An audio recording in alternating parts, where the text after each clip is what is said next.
Hi, it's Alan again with another evidence from the series of 1,000 Evidences for the Church of Jesus Christ of Latter-day Saints.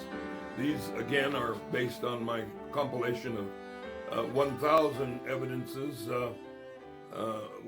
These are 2 volumes of well-documented, powerful, solid evidences that the Church of Jesus Christ is absolutely true. And again, as I've said before, when we hear people saying, well, there's a problem here with the church, I don't think I want to join it. Or a member might say, well, I think I'll leave it because we've got a problem here or a problem there. When one problem is up against 1,000, it's a no-brainer that the 1,000 evidences are going to outweigh the 1 or 2 or 3 or 10 problems people may find with the Church of Jesus Christ of Latter-day Saints. Also, as I've said before, by way of review, each of those problems are discussed in my book on the Be Not Deceived. They're all treated. But even if they weren't treated and answered and explained, 1,000 is still a much greater number than half a dozen or a dozen. People need not scratch their head and say, well, I don't know. It doesn't look like the church is true if there's a problem here or a problem there. Today we're going to be talking about a little bit more about prophecy. We've talked about some of the prophecies made by Latter-day Saint prophets, but I have some here now that are non-Latter-day Saint people who have prophesied about the church. This first one is by an ancestor of Joseph Smith, Esau Smith, the paternal grandfather. He said, "It has been born in upon my soul that one of my descendants will promulgate a work to revolutionize the world of religious faith." Here's another statement by the famous novelist Leo Tolstoy, who's, as everyone knows, is a Russian novelist who lived in the 1800s. And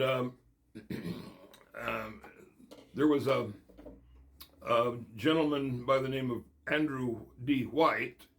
He was a United States foreign minister and visited Tolstoy on one occasion. This was in 1892, and it was recorded in McClure's magazine, April 1901. And in the course of the conversation, Tolstoy said to White, "I wish you would tell me about your American religion." White replied, "Well, there is no American religion, no such church in America, that each person is free to practice the religion of his choosing." Tolstoy, becoming somewhat annoyed, replied, "I know all of this, but I want to know about the American religion. The church to which I refer originated in America and is commonly known as the Mormon Church. What can you tell me of the teachings of the Mormons?" White then admitted that he knew very little about the Mormons or their faith. Tolstoy then, surprised at this man's lack of knowledge, he said, "I am greatly surprised and disappointed that a man of your great learning and position should be so ignorant on this important subject. Their principles teach the people not only of heaven and its attendant glories, but how to live so that their social and economic relations with each other are placed on a sound basis. If the people follow the teachings of this church, nothing can stop their progress. It will be limitless." He went on to say, "There have been great movements started in the past, but they have died, or even been modified before they reached maturity.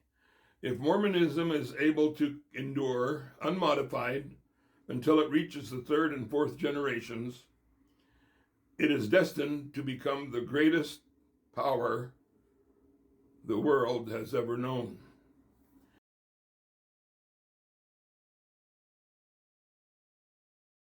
There's other stories of great conversions. When I was in New Zealand, working with the people there, the original inhabitants were the Maori people who didn't have any Christian religion at all.